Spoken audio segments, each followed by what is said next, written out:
Oke, siap-siap ya. Karena di tahun 2026 nanti, suasana kelas di seluruh Indonesia itu bakal terasa beda banget. Ada peraturan baru yang lagi disiapin, dan ini bukan cuma ganti kurikulum biasa loh. Ini bener-bener pergeseran mendasar soal filosofi pendidikannya. Nah, yuk kita bedah bareng-bareng. Apa sih artinya ini buat guru, murid, dan pastinya buat masa depan kita semua? Nah, jantung dari semua perubahan ini sebenarnya cuma satu pertanyaan. Tapi pertanyaan yang kuat banget. Peraturan baru ini tuh udah nggak lagi nanya, materi apa sih yang harus diajarin? Tapi lebih ke, gimana ya caranya proses belajar itu bisa dirasain sama setiap murid? Jadi ini benar-benar pergeseran besar. Dari yang tadinya cuma transfer informasi, sekarang jadi soal menciptakan pengalaman. Keren banget kan? Oke, kita bedah satu-satu ya.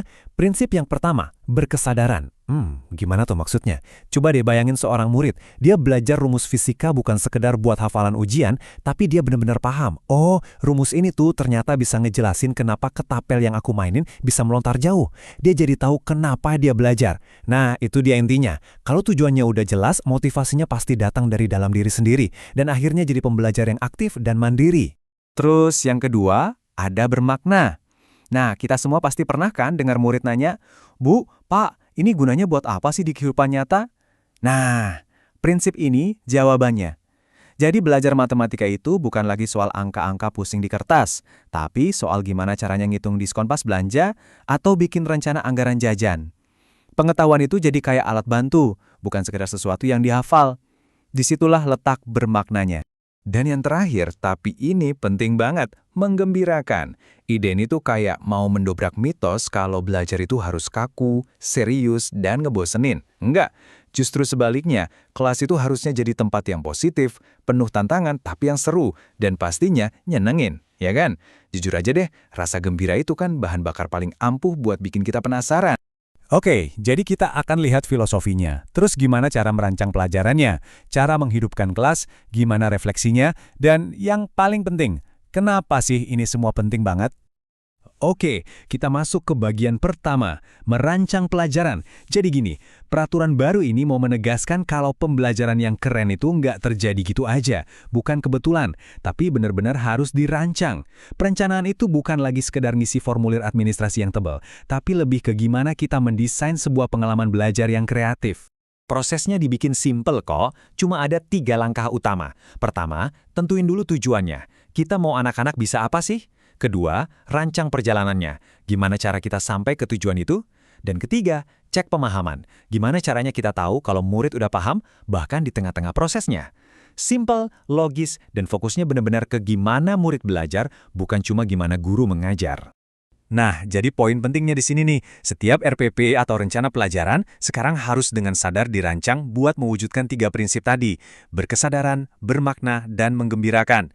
Jadi bukan lagi cuma daftar kegiatan jam segini ngapain, jam segitu ngapain, tapi ini lebih kayak skenario untuk menciptakan sebuah pengalaman belajar yang utuh. Oke, rencananya udah mantep nih. Pertanyaan berikutnya, gimana cara kita menghidupkan rencana itu di dalam kelas? Nah, bagian ini kita ngomongin soal eksekusinya. Momen di mana keajaiban belajar itu benar-benar terjadi. Jadi, suasana kelas yang ideal menurut standar baru ini tuh kayak gimana sih? Coba deh bayangin, sebuah ruangan di mana rasa penasaran itu dirayakan, bukan dimatikan. Kalau ada yang salah, itu dilihat sebagai kesempatan buat belajar, bukan buat dihukum. Dan kreativitas, wah, itu dikasih ruang seluas-luasnya buat tumbuh. Jadi bukan lagi tempat buat duduk manis dan diam, tapi sebuah ekosistem belajar yang benar-benar hidup. Nah, dan coba lihat deh gimana ini semua saling terhubung. Di satu sisi, kita lihat peran guru yang berubah. Bukan lagi cuma penceramah di depan kelas, tapi jadi seorang teladan, pendamping, sekaligus fasilitator. Terus hasilnya apa? Nah, di sisi lain kita bisa lihat pengalaman muridnya jadi transformatif banget. Mereka nggak cuma dengerin, tapi benar-benar memahami, terus mencoba mengaplikasikan, dan akhirnya merefleksikan apa yang udah mereka pelajari. Oke, prosesnya nggak berhenti pas bel pulang bunyi loh. Bagian ketiga ini soal refleksi. Dan ini nih kuncinya. Refleksi di sini tuh bukan soal ngasih nilai atau ngejudge kamu bagus, kamu jelek, bukan. Tapi ini soal kita semua ngaca, melihat lagi proses belajarnya supaya kedepannya bisa terus lebih baik. Nah, ini mungkin perubahan paradigma yang paling besar. Kita geser nih dari yang namanya asesmen hasil belajar menjadi asesmen untuk belajar. Jadi pertanyaannya bukan lagi nilai kamu berapa, tapi berubah jadi, oke, gimana caranya besok proses belajar kita bisa lebih baik lagi? Fokusnya pindah dari sekedar nilai akhir ke proses pertumbuhan. Nah, kalau tujuannya perbaikan, terus siapa aja dong yang harus terlibat dalam proses ini? Jawabannya mungkin bakal bikin Anda kaget. Karena ini bukan lagi cuma tugasnya guru sendirian. Dan jawabannya adalah semuanya. Proses refleksi ini tuh kayak lingkaran 360 derajat.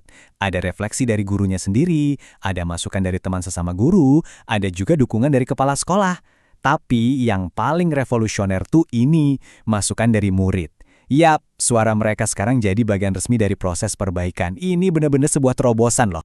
Dan ini bukan sekedar saran loh ya. Peraturan ini mewajibkan siklus refleksi lengkap ini terjadi minimal 1 kali setiap semester. Artinya apa? Artinya setiap guru bakal rutin melakukan refleksi diri, diskusi sama rekannya, dapat masukan dari kepala sekolah, dan yang paling penting, dengerin suara murid-muridnya. Nah, inilah fondasi buat membangun budaya perbaikan yang nggak berhenti. Oke, kita udah bedah filosofinya, perencanaannya, pelaksanaannya, sampai refleksinya. Sekarang, yuk kita tarik kesimpulan. Kenapa sih semua perubahan ini penting banget buat masa depan pendidikan di Indonesia? Tabel ini ngerangkum semuanya dengan jelas banget deh. Kita pindah dari yang tadinya fokus ke administrasi yang ribet, sekarang fokus ke pengalaman belajar murid. Dari guru yang jadi satu-satunya sumber ilmu, sekarang jadi fasilitator. Dan dari penilaian yang kayak penghakiman, sekarang jadi bahan buat refleksi bareng-bareng. Ini benar-benar transformasi total. Jadi apa nih poin-poin utamanya? Ada 4. Pertama, landasannya ada 3 prinsip, berkesadaran, bermakna, dan menggembirakan. Kedua, semua prosesnya nyambung, dari perencanaan, pelaksanaan, sampai penilaiannya. Ketiga, peran guru berevolusi jadi teladan, pendamping, dan fasilitator. Dan keempat, refleksi itu tanggung jawab kita bersama untuk jadi lebih baik. Nah, inilah pilar-pilar buat kelas masa depan di Indonesia. Nah, sebagai penutup, saya mau ninggalin satu pertanyaan buat Anda semua.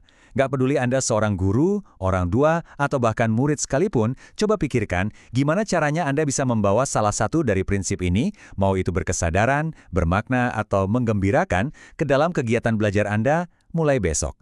Karena perubahan besar itu kan selalu dimulai dari langkah kecil yang kita ambil hari ini. Terima kasih sudah menyimak.